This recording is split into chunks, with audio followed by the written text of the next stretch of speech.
मंच ते सुशोभित संत बाबा गंभीर सिंह जी, डॉक्टर जोत सिंह मेरे प्यारे मित्र कुलीग्स, डॉक्टर हरभजन सिंह देहरादून, सरदारनी किरणजीत कौर मैंबर श्रोमणी गुरुद्वारा प्रबंधक कमेटी, इस हाल दे विच बहुत ही सूझवान विद्वान साथियों, भैनों ते भराओ, जदों डॉक्टर जोत सिंह होना मैनू कहा कि तुसीं इस समागम की प्रधानगी का भाषण देना, तो मैं सोचन लगा कि मैनू इन्हां ने क्यों अप्रोच किया। इत्थे आण के मैनू ये गल समझ लगी कि एक ऐसा स्थान है जिथे बड़े सुहिरदता दे नाल ज्ञान विज्ञान दीयां गल्लां हो रही ने। इत्थे सिर्फ विख्यान नहीं हो रहा, एनालिसिस भी हो रहा। हिंदुस्तान दे दूजियां इलाकिਆਂ ਦੇ ਵਿੱਚੋਂ दूजे धर्मां दे एक्सपर्ट बुलाए गए ने और एक ऐसा सेंसिटिव विषय है जिहदे बारे गलबात हो रही है, किरत का विषय है।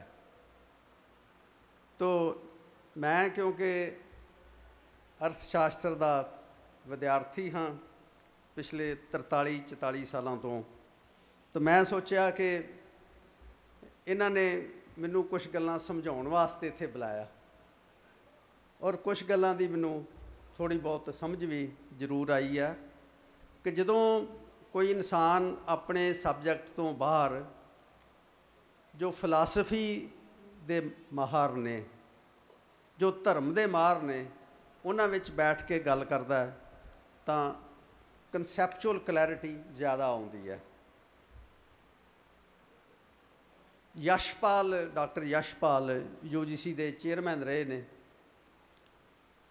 और वो तुहानू कुछ लोगों को पता होना कि अखबारां दे विच साइंस के विषय ते कालम भी छोटा जिहा लिखते हैं।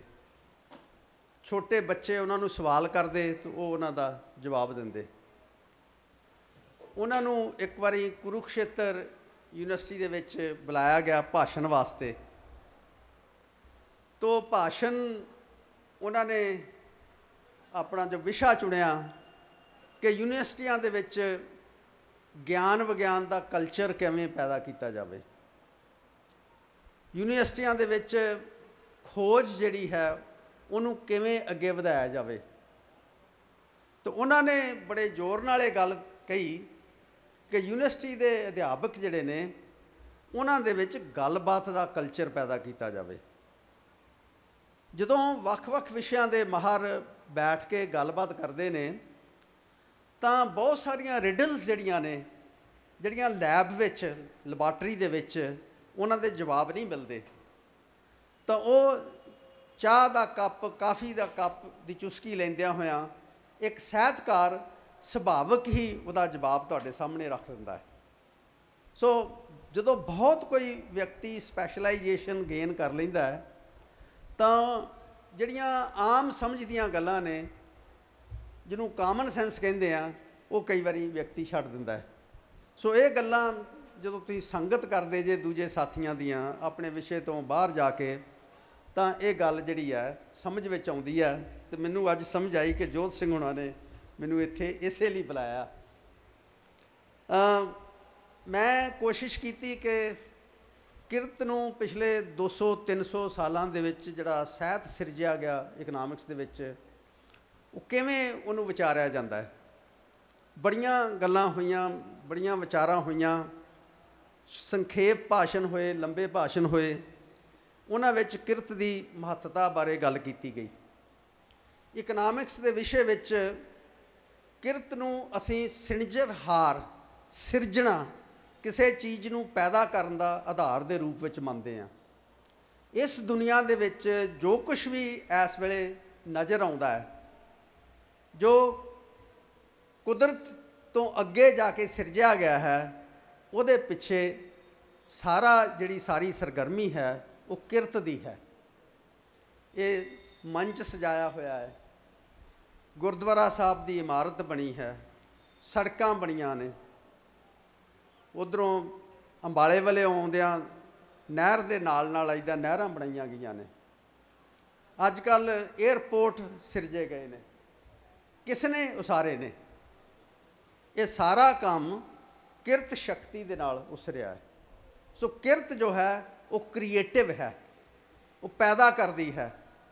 ਪਰ ਇਸ ਤੋਂ ਵੀ ਅੱਗੇ ਕਿਰਤ ਜਿਹੜੀ ਹੈ, ਕਿਰਤੀ ਦੇ ਵਿੱਚ ਉਸ ਪਦੈਸ਼ ਨੂੰ ਪੂਰਾ ਕਰਨ ਦੀ ਜਿਹੜੀ ਪ੍ਰਾਪਤੀ ਦਾ ਅਹਿਸਾਸ ਕਰਾਉਂਦੀ ਹੈ, ਜਿਹੜੀ ਰਿਅਲਾਈਜੇਸ਼ਨ ਹੈ ਕਿ ਕਿਰਤ ਕਰਕੇ ਜੋ ਮਾਣ ਪੈਦਾ ਹੁੰਦਾ ਹੈ, ਜੋ ਕੋਈ ਕਲਾਕਾਰ ਕਿਰਤੀ ਪੈਦਾ ਕਰਦਾ ਹੈ, ਜਦੋਂ ਉਹ ਕਿਰਤੀ ਪੂਰੀ ਹੋ ਜਾਂਦੀ ਹੈ, ਕੋਈ ਕਵਿਤਾ ਦੇ ਰੂਪ ਵਿੱਚ ਹੈ, ਕੋਈ ਕਹਾਣੀ ਦੇ ਰੂਪ ਵਿੱਚ ਹੈ, ਕਿਸੇ ਪੁਸਤਕ ਦੇ ਰੂਪ ਦੇ ਵਿੱਚ ਹੈ, ਜੋ ਕ੍ਰੀਏਸ਼ਨ ਪੈਦਾ ਹੁੰਦੀ ਹੈ, ਜੋ ਉਸ ਮਨੁੱਖ ਨੇ ਪੈਦਾ ਕੀਤੀ ਹੁੰਦੀ ਆ, ਉਹਦਾ ਅਹਿਸਾਸ ਜਿਹੜਾ ਹੈ ਉਹ ਕਿਰਤ ਦੇ ਦੌਰਾਨ ਹੀ ਹੁੰਦਾ ਹੈ।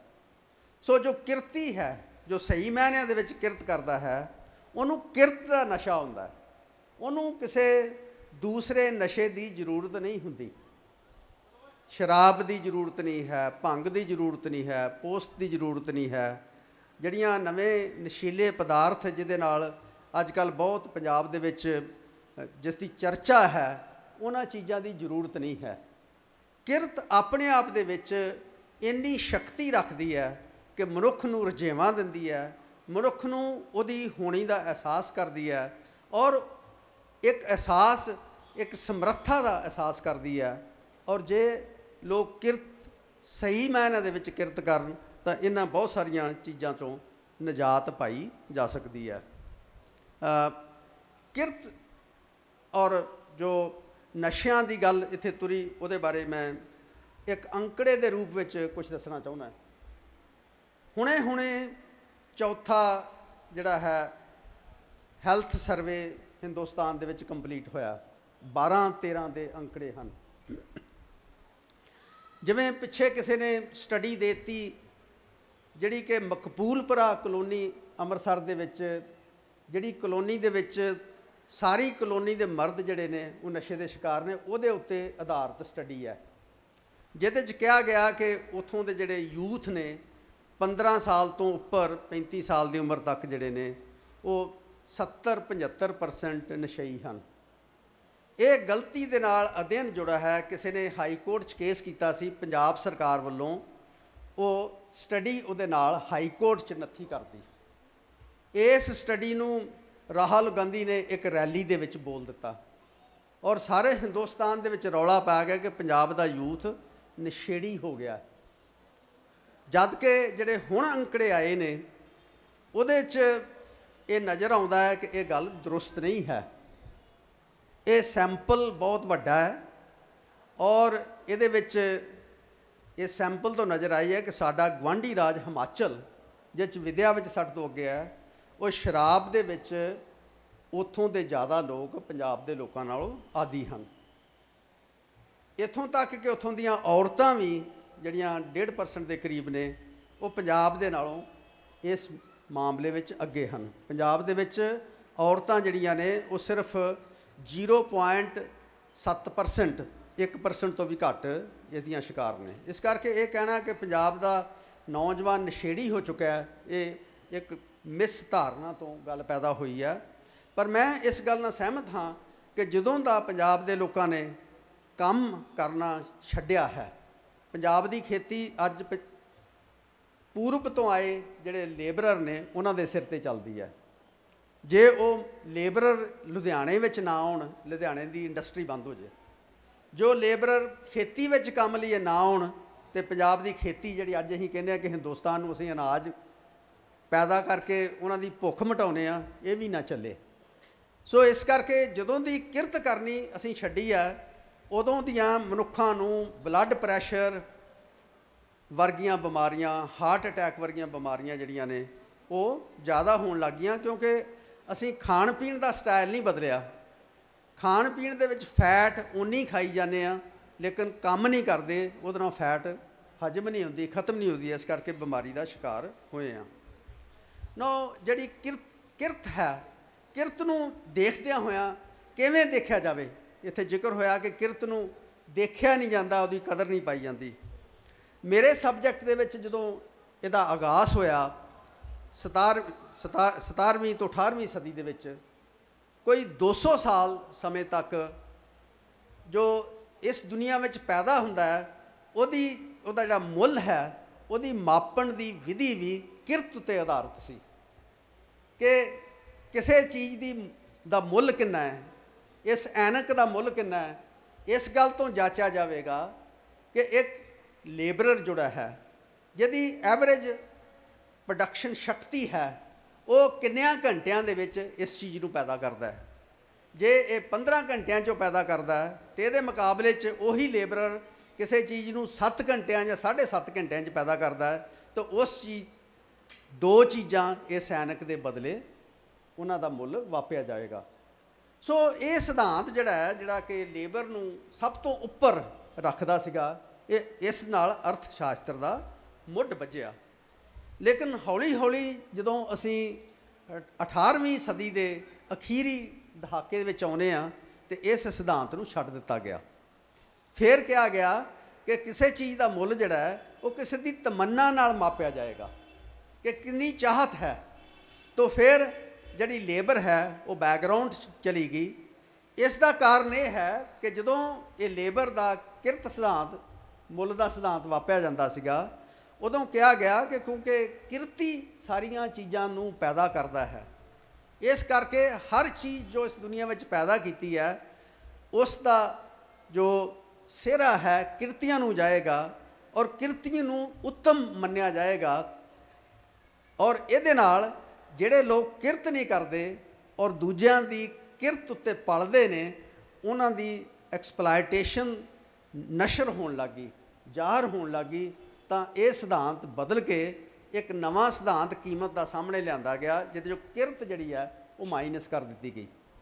ਸੋ ਇਸ ਕਰਕੇ ਮੈਂ ਸਮਝਦਾ ਹਾਂ ਕਿ ਇਸ ਗੱਲ ਨੂੰ ਸਮਝਣ ਦੀ ਲੋੜ ਹੈ। ਔਰ ਉਸ ਵਕਤ ਇਹ ਕਿਹਾ ਗਿਆ ਕਿ ਕਿਰਤੀ ਜੋ ਹੈ ਕਿਉਂਕਿ ਉੱਤਮ ਹੈ, ਉਹਦੇ ਨਾਲ ਹੀ ਸਾਰਾ ਕੁਝ ਪੈਦਾ ਹੁੰਦਾ ਹੈ। ਤੋ ਇਸ ਕਰਕੇ ਕਿਰਤੀ ਜੋ ਹੈ ਉਹਦੀ ਕਿਰਤ ਦਾ ਠੀਕ ਮੁੱਲ ਮਿਲਣਾ ਚਾਹੀਦਾ ਹੈ। ਜੇ ਉਸ ਦੀ ਕਿਰਤ ਦਾ ਠੀਕ ਮੁੱਲ ਮਿਲਣਾ ਹੈ, ਉਹਦੀ ਐਕਸਪਲਾਇਟੇਸ਼ਨ ਨਹੀਂ ਹੋਣੀ, ਤਾਂ ਫਿਰ ਜੋ ਲੋਕ ਉਹਦੀ ਐਕਸਪਲਾਇਟੇਸ਼ਨ ਕਰਦੇ ਹਨ ਉਹਨਾਂ ਨੂੰ ਰਾਜ ਭਾਗ ਤੋਂ ਲਾਂਭੇ ਕਰਨਾ ਚਾਹੀਦਾ ਹੈ। ਸੋ ਇਹ ਸਿਧਾਂਤ ਜਦੋਂ ਸਾਹਮਣੇ ਆਇਆ ਤਾਂ ਫਿਰ ਇਸ ਗੱਲ ਨੂੰ ਬਦਲ ਦਿੱਤਾ ਗਿਆ। ਸੋ ਇਸ ਕਰਕੇ ਮੈਂ ਸਮਝਦਾ ਹਾਂ ਕਿ ਉਹ ਲੋਕ ਜਿਹੜੇ ਸਿਰਫ ਜਿਹਨਾਂ ਕੋਲ ਕਿਰਤ ਸ਼ਕਤੀ ਹੈ, ਜਿਹਦੇ ਵਿੱਚ ਉਹਨਾਂ ਕੋਲ ਪੈਦਾਇਸ਼ ਦੇ ਹੋਰ ਸਾਧਨ ਨਹੀਂ ਹਨ, ਉਹਨਾਂ ਕੋਲ ਫੈਕਟਰੀ ਨਹੀਂ ਹੈ, ਉਹਦੇ ਕੋਲ ਉਹਨਾਂ ਕੋਲ ਵੱਡੇ ਵੱਡੇ ਫਾਰਮ ਨਹੀਂ ਹਨ, ਉਹ ਲੋਕਾਂ ਦੇ ਖੇਤਾਂ 'ਤੇ, ਲੋਕਾਂ ਦੀਆਂ ਫੈਕਟਰੀਆਂ 'ਤੇ, ਲੋਕਾਂ ਦੀਆਂ ਦੁਕਾਨਾਂ 'ਤੇ ਕੰਮ ਕਰਕੇ ਗੁਜ਼ਾਰਾ ਕਰਦੇ ਹਨ, ਅਤੇ ਉਹਨਾਂ ਦੀ ਠੀਕ ਕਿਰਤ ਦਾ ਮੁੱਲ ਨਹੀਂ ਮਿਲਦਾ, ਤਾਂ ਉਹ ਬੜੀ ਨਰਕ ਵਾਲੀ ਜ਼ਿੰਦਗੀ ਭੋਗਦੇ ਨੇ।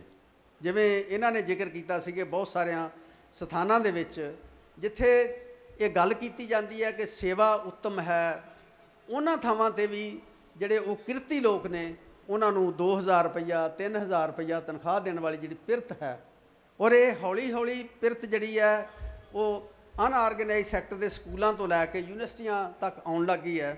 ਇਹਨੂੰ ਸਾਨੂੰ ਵਿਚਾਰਨ ਦੀ ਲੋੜ ਹੈ। ਕਹਿਣਾ ਮੈਂ ਚਾਹੁੰਦਾ ਕਿ ਜੋ ਗੱਲ ਅਸੀਂ ਇੱਥੇ ਬੈਠ ਕੇ ਕਰ ਰਹੇ ਹਾਂ ਕਿ ਸਿੱਖ ਸਿਧਾਂਤ ਇਹ ਕਹਿੰਦੇ ਨੇ ਕਿ ਕਿਰਤ ਕਰਨੀ, ਵੰਡ ਛਕਣਾ ਅਤੇ ਨਾਮ ਜਪਣਾ। ਨਾਮ ਦਾ ਮਤਲਬ ਗਿਆਨ ਹੈ। ਨਾਮ ਦਾ ਮਤਲਬ ਇਕੱਲਾ ਛੋਟੇ ਜਿਹੇ ਅਦਾਰੇ ਦੀ ਸਿਮਰਨ ਵਾਲੀ ਗੱਲ ਨਹੀਂ ਹੈ। ਨਾਮ ਦਾ ਮਤਲਬ ਹੈ ਕਿ ਜਿਹੜੀ ਜ਼ਿੰਦਗੀ ਹੈ ਉਹਨੂੰ ਆਪਣੇ ਆਲੇ ਦੁਆਲੇ ਨੂੰ ਸਮਝਣ ਦੀ ਸਮਰੱਥਾ ਦਾ ਗਿਆਨ ਹੈ, ਔਰ ਉਸ ਗਿਆਨ ਨੂੰ ਵਧਾਉਣ ਦੇ ਨਾਲ ਹੀ ਇਹ ਗੱਲਾਂ ਬਹੁਤ ਸਾਰੀਆਂ ਠੀਕ ਹੋ ਸਕਦੀਆਂ ਹਨ। ਜੋ ਗੱਲਾਂ ਅੱਜ ਅਸੀਂ ਇੱਥੇ ਬੈਠ ਕੇ ਕਰ ਰਹੇ ਹਾਂ ਕਿ ਕਿਰਤ ਕਰਨੀ ਚਾਹੀਦੀ ਹੈ, ਵੰਡ ਕੇ ਛਕਣਾ ਚਾਹੀਦਾ ਹੈ, ਕੀ ਇਹ ਸਮਾਜ ਦੇ ਵਿੱਚ ਅਸੀਂ ਲਾਗੂ ਕਰਨ ਦੇ ਵੱਲ ਕੋਈ ਯਤਨ ਕਰ ਰਹੇ ਹਾਂ? ਅਸਲ 'ਚ ਹੋ ਇਹ ਰਿਹਾ ਹੈ ਕਿ ਜਿਹੜਾ ਕਿਰਤ ਨਹੀਂ ਕਰਦਾ ਉਹ ਆਮਦਨ ਦਾ ਵੱਡਾ ਹਿੱਸਾ ਲੈ ਜਾਂਦਾ ਆਪਣੇ ਕੋਲ। ਤੁਸੀਂ ਸੁਣਿਆ ਹੋਣਾ ਕਿ ਜਿਹੜੇ ਬਹੁਤੇ ਵੱਡੀਆਂ ਕੰਪਨੀਆਂ ਦੇ CEO ਹਨ, ਉਹਨਾਂ ਦੀ ਸੈਲਰੀ ਕਿਸੇ ਦੀ 46 ਕਰੋੜ ਹੈ। ਪੰਜਾਬ ਦੇ ਵਿੱਚ ਵੀ ਇੱਕ CEO ਦੀ ਸੈਲਰੀ ਪਿੱਛੇ ਪਤਾ ਲੱਗਾ ਕਿ 4 ਕਰੋੜ ਹੈ। ਔਰ ਉਹਨਾਂ ਕੰਪਨੀਆਂ ਦੇ ਵਿੱਚ ਕੰਮ ਕਰਨ ਵਾਲੇ ਜਿਹੜੇ ਡਰਾਈਵਰ ਨੇ, ਕੰਡਕਟਰ ਨੇ, ਉਹਨਾਂ ਨੂੰ 4000, 5000, 6000 ਰੁਪਇਆ ਮਹੀਨੇ ਦਾ ਮਿਲਦਾ ਹੈ। ਕੀ ਇਹ ਸਿਧਾਂਤ ਨੂੰ ਅਸੀਂ ਉਸ ਰੂਪ ਵਿੱਚ ਲਾਗੂ ਕਰਨ ਦੀ ਸਮਰੱਥਾ ਰੱਖਦੇ ਹਾਂ? ਇਹ ਪ੍ਰਸ਼ਨ ਵਿਚਾਰਨ ਦੀ ਲੋੜ ਹੈ। ਕਿਉਂ ਇੰਨੀ ਕਾਣੀ ਸਮਾਜ ਦੇ ਵਿੱਚ ਵੰਡ ਹੈ? ਸੋ ਇਸ ਵੰਡ ਨੂੰ, ਇਸ ਕਾਣੀ ਵੰਡ ਨੂੰ ਜੇ ਅਸੀਂ ਖਤਮ ਨਹੀਂ ਕਰ ਸਕਦੇ, ਘਟਾਉਣ ਦਾ ਜ਼ਰੂਰ ਯਤਨ ਕਰਨ ਦੀ ਜ਼ਰੂਰਤ ਹੈ। ਇਹਦੇ ਨਾਲ ਸਮਾਜ ਦੇ ਵਿੱਚ ਵਖਰੇਵਾਂ ਘਟੇਗਾ, ਸਮਾਜ ਦੇ ਵਿੱਚ ਕਲੇਸ਼ ਘਟੇਗਾ, ਸਮਾਜ ਦੇ ਵਿੱਚ ਈਰਖਾ ਘਟੇਗੀ। ਜਿਉਂ-ਜਿਉਂ ਇਨਇਕੁਐਲਿਟੀ ਸਮਾਜ ਦੇ ਵਿੱਚ ਵੱਧਦੀ ਹੈ, ਉਹਦੇ ਨਾਲ ਈਰਖਾ ਵੱਧਦੀ ਜਾਂਦੀ ਹੈ।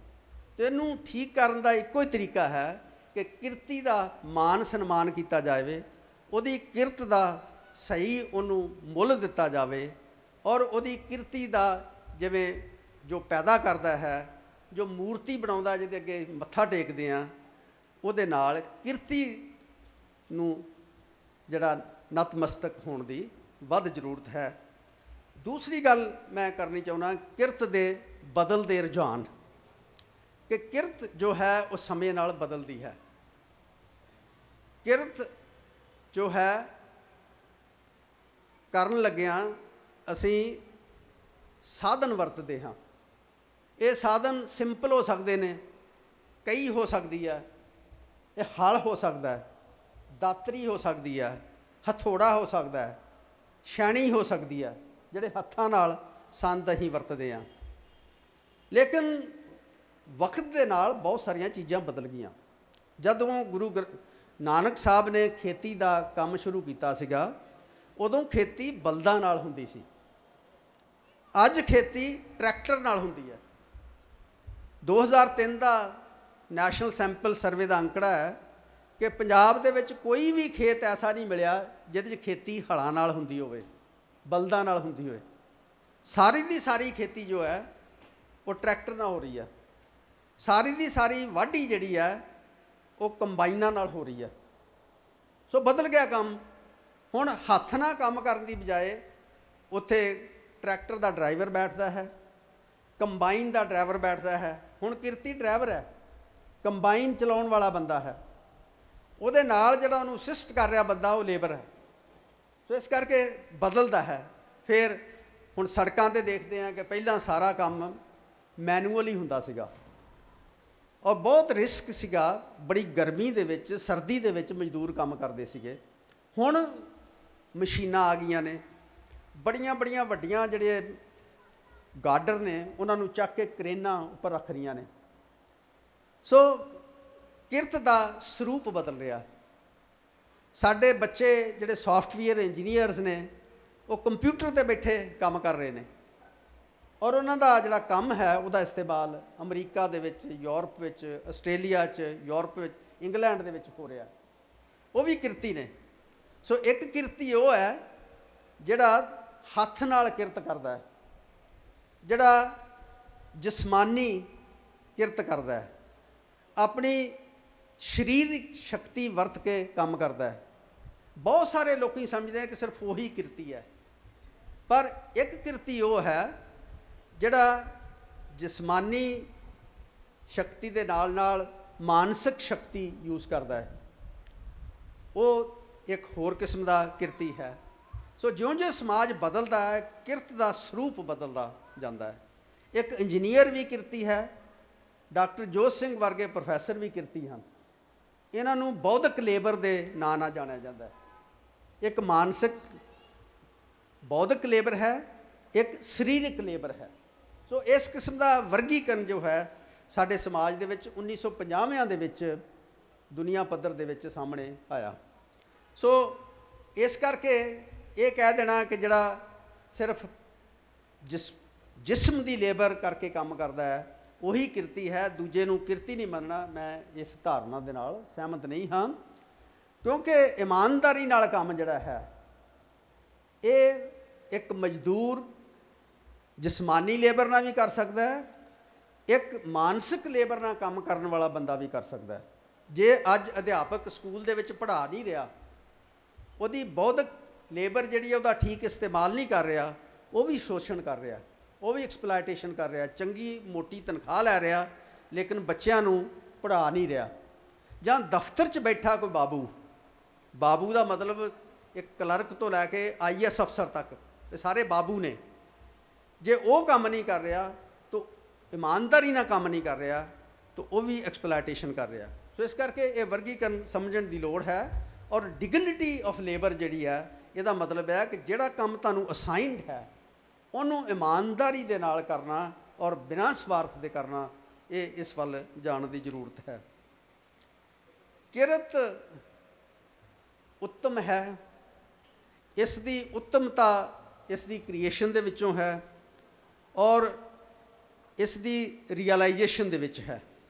सो इस करके किरत जड़ा है, किरती जो है, किरत नूं किरती नालों अड नहीं किया जा सकता। इस करके किरत ते किरती नूं जोड़ के देखण दी लोड़ है। और किरत ते वंड जिहड़ी है, किरत दे नाल साडे देश दे विच आमदन पैदा हुंदी है, तमाम किस्म दीयां वस्तुआं सुख सहूलतां पैदा हुंदियां ने। ते अर्थशास्त्र दे विच रिकार्डो नां दा एक अर्थशास्त्री होया जिन्हें 1821 दे विच अपनी किताब लिखी on principles of political economy and taxation.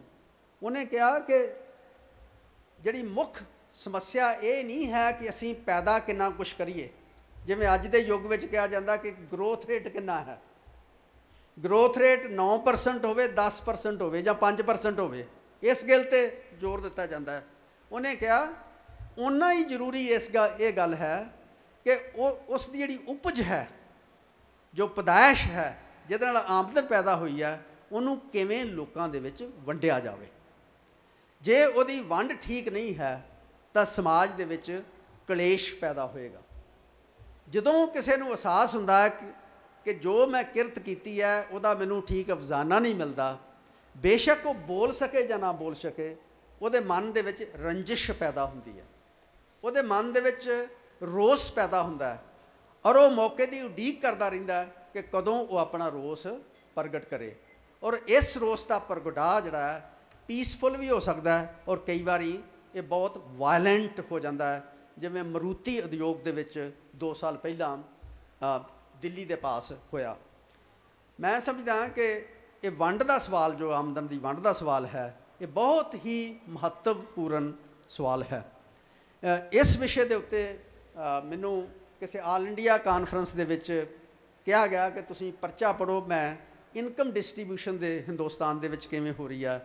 मैं छोटी जी गल करनी चाहुंदा कि 1990-91 दे विच जिहड़ा साडा प्राइवेट इंडस्ट्रीयल सैक्टर है, जिहदे गुणगान असीं बहुत करते हैं, अंबानी दुनिया के बहुत अमीर लोगों के विचों है।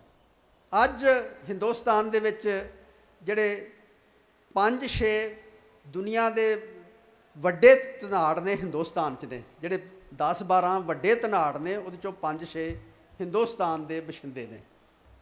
अंबानी उन्हां चों एक ने, होर भी 3-4 ने, टाटास उन्हां चों आउंदे ने, लक्ष्मी मित्तल का नाम इन्हां दे विच आउंदा है, अजीम प्रेम जी का नाम इन्हां दे विच आउंदा है। तो देखा गया कि जिहड़ा प्राइवेट कारपोरेट सैक्टर है उहदे च वेज शेयर कितना है, उन्हां दी जिहड़ी टोटल आमदनी पैदा हुंदी आ उहदे च किरतियां नूं कितना कुछ दिता जांदा। किरतियां दे विच कौन शामिल ने कि जिहड़ा मजदूर लो लैवल ते काम करदा, उहदा सुपरवाइजर, सारा मैनेजरियल स्टाफ, जिस च अंबानी की 46 करोड़ तनख्वाह भी शामिल है साल की। ये देखा गया कि उस आमदन दे विच किरतियां का शेयर सिर्फ 25% है। 75% शेयर जिहड़ा है उन्हां लोकां दा है जिन्हां दा पैसा उहदे विच लग्या है। सो जे असी जो 99% लोग जिन्हां नूं किरती कहा जा सकता है, ਉਹਨਾਂ ਦੇ ਕੋਲ 25% ਆਮਦਨ ਦਈਏ, ਜਿਹੜੇ 1% ਨੇ ਉਹਨਾਂ ਨੂੰ 75% ਆਮਦਨ ਦੇ ਦਈਏ, ਤੇ ਇਸ ਮੁਲਕ ਦੇ ਵਿੱਚ ਕਿਵੇਂ ਸ਼ਾਂਤੀ ਰਹਿ ਸਕਦੀ ਹੈ? ਇਹਨੂੰ ਠੀਕ ਕਰਨ ਦਾ ਤਰੀਕਾ ਇਹੀ ਹੈ ਕਿ ਜੇ ਬਹੁਤ ਅਮੀਰ ਲੋਕ ਨੇ ਜਿਨ੍ਹਾਂ ਨੇ ਆਪਣੇ ਜਾਇਦਾਦ ਦੀ ਮਾਲਕੀ ਦੇ ਸਿਰ ਤੇ ਮਜ਼ਦੂਰਾਂ ਨੂੰ ਬਹੁਤ ਘੱਟ ਤਨਖਾਹ ਦੇ ਕੇ, ਕਿਸਾਨਾਂ ਦਾ ਸਸਤਾ ਮਾਲ ਖਰੀਦ ਕੇ ਔਰ ਸ਼ਹਿਰੀ ਸਹੂਲਤਾਂ ਦਾ ਇਸਤੇਮਾਲ ਕਰਕੇ ਜਿਹੜੀਆਂ ਪਬਲਿਕ ਐਕਸਚੈਕਰ ਨਾਲ, ਪਬਲਿਕ ਪੈਸੇ ਨਾਲ ਪੈਦਾ ਕੀਤੀਆਂ ਗਈਆਂ ਨੇ, ਉਹ ਧਨ ਆਪਣੇ ਕੋਲ ਇਕੱਠਾ ਕਰ ਰਹੇ ਨੇ। ਉਸ ਧਨ ਦੇ ਉੱਪਰ ਠੀਕ ਕਿਸਮ ਦਾ ਟੈਕਸ ਲਾਇਆ ਜਾਏ। ਧਨ ਬਾਰੇ ਵਿਚਾਰ ਇਹ ਹੈ ਕਿ ਜੇ ਆਮਦਨ 1 ਰੁਪਇਆ ਪੈਦਾ ਹੁੰਦੀ ਹੈ ਤਾਂ ਉਹਦੇ ਪਿੱਛੇ 5 ਜਾਂ 6 ਰੁਪਏ ਦੀ ਵੈਲਥ ਹੁੰਦੀ ਹੈ। ਜੇ ਆਮਦਨ 'ਤੇ 1% ਟੈਕਸ ਲਾਉਂਦੇ ਆ ਤਾਂ ਉਹਦੇ ਨਾਲ 1% ਕਲੈਕਟ ਹੁੰਦਾ ਹੈ।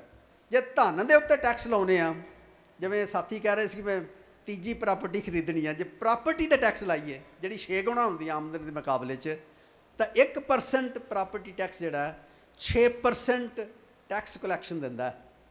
ਇੱਕ ਨਵਾਂ ਅਰਥ ਸ਼ਾਸਤਰੀ ਜੰਮਿਆ ਇਹਨਾਂ ਦਿਨਾਂ ਦੇ ਵਿੱਚ, ਉਹਦੀ ਬੜੀ ਫੇਮਸ ਕਿਤਾਬ ਅੱਜ ਕੱਲ੍ਹ ਚੱਲ ਰਹੀ ਹੈ, ਪਿਕਾਟੀ ਉਹਦਾ ਨਾਂ ਹੈ, ਔਰ ਉਹਨੇ ਉਹਦਾ ਟਾਈਟਲ ਦਿੱਤਾ ਹੈ ਕੈਪੀਟਲ ਇਨ ਦਾ 21st ਸੈਂਚੁਰੀ। ਇਹ 2014 ਦੀ ਪਬਲੀਕੇਸ਼ਨ ਆ, ਔਰ ਹਾਰਵਰਡ ਯੂਨੀਵਰਸਿਟੀ ਪ੍ਰੈਸ ਨੇ ਕਿਤਾਬ ਛਾਪੀ ਹੈ, 1500 ਪੇਜ ਦੀ ਕਿਤਾਬ ਹੈ। ਉਹ 'ਚੋਂ ਕਹਿੰਦਾ ਹੈ ਕਿ ਜੇ ਅਸੀਂ ਇਹ ਵੈਲਥ ਟੈਕਸ ਇਸਤੇਮਾਲ ਨਹੀਂ ਕਰਦੇ ਤਾਂ ਜਿਹੜਾ ਪ੍ਰੋਫਿਟ ਤੋਂ ਹੋਣ ਵਾਲੀ ਆਮਦਨ ਹੈ ਉਹ ਗਰੋਥ ਰੇਟ ਤੋਂ ਵੱਧ ਰਹਿੰਦੀ ਹੈ, ਤਾਂ ਮੁਲਕ ਦੇ ਵਿੱਚ ਇਨਇਕੁਐਲਿਟੀ, ਪਾੜਾ ਕਾਣੀ ਵੰਡ ਵੱਧਦੀ ਰਹਿੰਦੀ ਹੈ। ਜੇ ਵੱਧਦੀ ਰਹਿੰਦੀ ਹੈ ਤਾਂ ਮੁਲਕ ਦੇ ਵਿੱਚ ਗਰੋਥ ਰੇਟ ਜਿਹੜਾ ਹੈ ਉਹਨੂੰ ਸਸਟੇਨ ਨਹੀਂ ਕਰ ਸਕਦੇ। ਸੋ ਇਸ ਕਰਕੇ ਇਹ ਜ਼ਰੂਰੀ ਹੈ ਕਿ ਜੇ ਸਮਾਜ ਨੇ ਤਰੱਕੀ ਕਰਨੀ ਹੈ ਤਾਂ ਅਮੀਰਾਂ ਦੇ ਉੱਤੇ ਚੰਗਾ ਟੈਕਸ ਲਾਇਆ ਜਾਏ, ਉਹਦੇ ਤੋਂ ਕੁਛ ਆਮਦਨ ਨੂੰ ਵਿਕਾਸ ਦੇ ਕੰਮ ਵਾਸਤੇ ਖਰਚਿਆ ਜਾਏ, ਔਰ ਕੁਛ ਹਿੱਸਾ ਜਿਹੜਾ ਹੈ ਉਹ ਜੋ ਗਰੀਬ ਲੋਕ ਨੇ, ਜਿਹੜੇ ਭੁੱਖਮਰੀ ਦਾ ਸ਼ਿਕਾਰ ਨੇ, ਜਿਨ੍ਹਾਂ ਦੇ ਕੋਲ ਘਰ ਨਹੀਂ ਹਨ, ਉਹਨਾਂ ਨੂੰ ਘਰ ਦਿੱਤੇ ਜਾਣ। ਜਿਨ੍ਹਾਂ ਕੋਲ ਰੋਟੀ ਖਾਣ ਨੂੰ, ਖਰੀਦਣ ਨੂੰ ਅਨਾਜ ਪੈਸੇ ਨਹੀਂ ਹਨ, ਉਹਨਾਂ ਨੂੰ ਅਨਾਜ ਸਸਤੇ ਭਾਅ 'ਤੇ ਦਿੱਤਾ ਜਾਵੇ, ਤਾਂ ਕਿ ਉਹ ਲੋਕ ਸਮਝਣ ਕਿ ਇਹ ਸਮਾਜ ਸਾਡੇ ਵੱਲ ਧਿਆਨ ਰੱਖਦਾ ਹੈ। ਉਹ ਸਮਝਣ ਕਿ ਸਮਾਜ ਦੇ ਵਿੱਚ ਉਹਨਾਂ ਦੀ ਹਿੱਸੇਦਾਰੀ ਆ, ਇਹ ਨਾ ਸਮਝਣ ਕਿ ਸਮਾਜ ਦੇ ਵਿੱਚ ਉਹਨਾਂ ਦੀ ਲੁੱਟ ਖਸੁੱਟ ਹੋ ਰਹੀ ਆ। ਇਹ ਕੁਛ ਗੱਲਾਂ ਨੇ ਮੈਂ ਸਮਝਦਾ ਕਿ ਜਿਹੜੀਆਂ ਸਾਨੂੰ ਵਿਚਾਰਨ ਦੀ ਲੋੜ ਹੈ, ਔਰ ਮੈਂ ਆਸ ਕਰਦਾ ਹਾਂ ਕਿ ਸਾਡੀਆਂ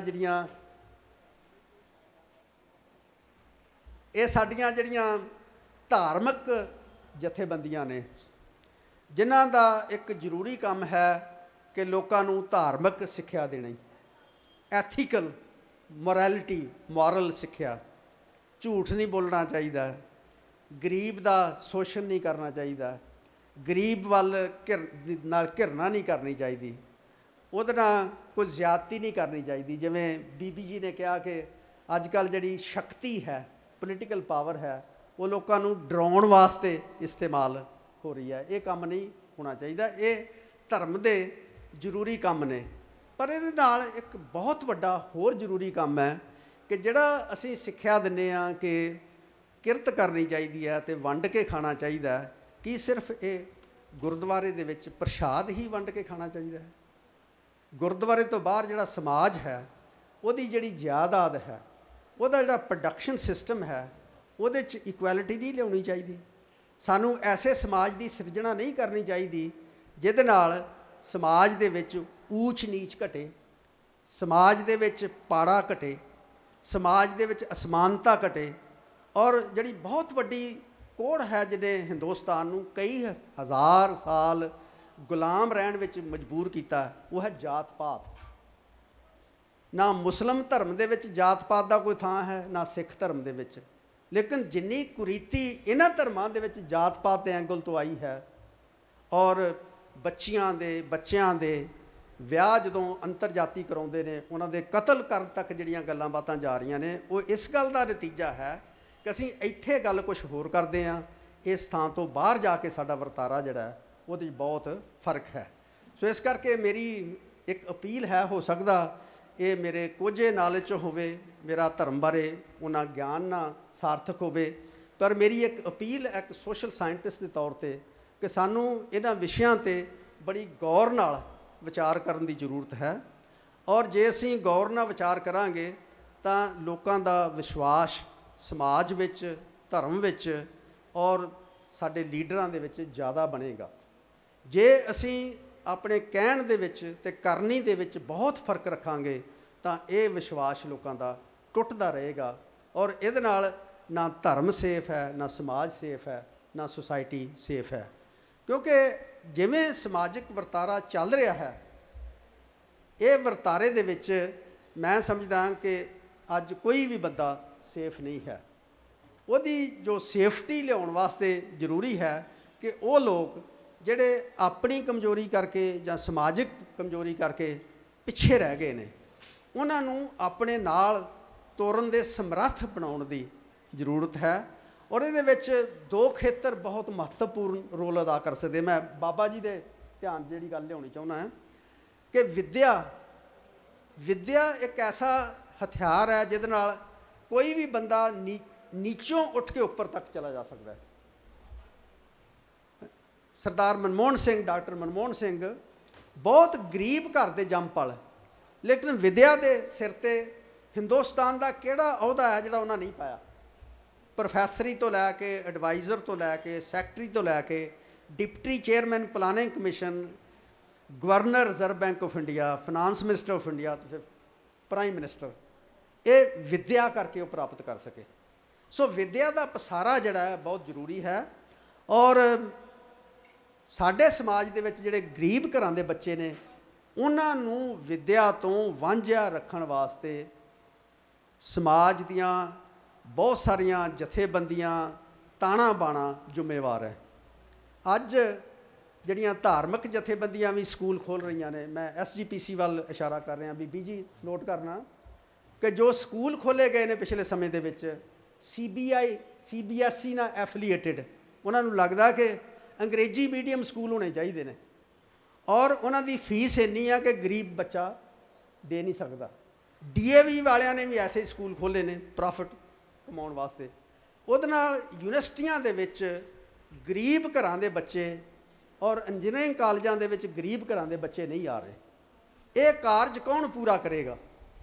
ਇਹ ਕਾਰਜ ਐਸੀਆਂ ਧਾਰਮਿਕ ਜਥੇਬੰਦੀਆਂ ਹੀ ਕਰ ਸਕਦੀਆਂ ਨੇ ਜਿਹੜੀਆਂ ਗਰੀਬ ਘਰਾਂ ਦੇ ਬੱਚਿਆਂ ਨੂੰ, ਗਰੀਬ ਕਾਲੋਨੀ ਨੂੰ ਅਡਾਪਟ ਕਰਨ ਔਰ ਉਹਨਾਂ ਦੇ ਬੱਚਿਆਂ ਨੂੰ ਵਿੱਦਿਆ ਦੇਣ ਦੇ ਵਿੱਚ ਔਰ ਸਿਹਤ ਸਹੂਲਤਾਂ ਦੇਣ ਦੇ ਵਿੱਚ ਜੇ ਕੰਮ ਕਰ ਸਕਦੇ ਜੋ, ਤਾਂ ਇਹ ਬਹੁਤ ਵੱਡੀ ਸੇਵਾ ਕੌਮ ਪ੍ਰਤੀ ਔਰ ਧਰਮ ਪ੍ਰਤੀ ਹੋਏਗੀ, ਜਿਹਦੇ ਤੋਂ ਮੈਂ ਸਮਝਦਾ ਕਿ ਪਿਛਲੇ ਸਮੇਂ ਦੇ ਵਿੱਚ ਬਹੁਤ ਸਾਰੀਆਂ ਜਥੇਬੰਦੀਆਂ ਭਟਕ ਗਈਆਂ ਨੇ। ਕਿਸੇ ਸਮੇਂ ਖਾਲਸਾ ਸਕੂਲ, DAV ਸਕੂਲ ਗਰੀਬ ਘਰਾਂ ਦੇ ਬੱਚਿਆਂ ਵਾਸਤੇ, ਲਾਇਕ ਬੱਚਿਆਂ ਵਾਸਤੇ ਬਹੁਤ ਇੱਕ ਐਸੇ ਥਾਂ ਸਨ ਜਿੱਥੇ ਉਹ ਪਹੁੰਚ ਕੇ ਆਪਣੀ ਰਿਅਲਾਈਜੇਸ਼ਨ ਪ੍ਰਾਪਤ ਕਰ ਸਕਦੇ ਸਨ। ਇਹ ਖੁੱਸ ਗਿਆ ਹੈ। ਦੂਸਰੀ ਗੱਲ ਹੈ ਸਿਹਤ ਦਾ ਕੰਮ ਵੀ ਬਹੁਤ ਖਰਾਬ ਹੈ। ਸਰਕਾਰੀ ਹਸਪਤਾਲ, ਡਿਸਪੈਂਸਰੀਆਂ ਦਾ ਬਹੁਤ ਬੁਰਾ ਹਾਲ ਹੋ ਗਿਆ। ਅੱਜ ਜਦ ਕੋਈ ਲੀਡਰ ਬਿਮਾਰ ਹੁੰਦਾ ਤਾਂ ਉਹ 5 ਤਾਰਾ ਹਸਪਤਾਲ 'ਚ ਦਾਖਲ ਹੁੰਦਾ, ਸਰਕਾਰੀ ਹਸਪਤਾਲ ਨਹੀਂ ਜਾਂਦਾ। ਜੇ ਗਰੀਬ ਬੰਦਾ ਬਿਮਾਰ ਹੋ ਜਾਏ ਤਾਂ ਕਿੱਥੇ ਜਾਏ?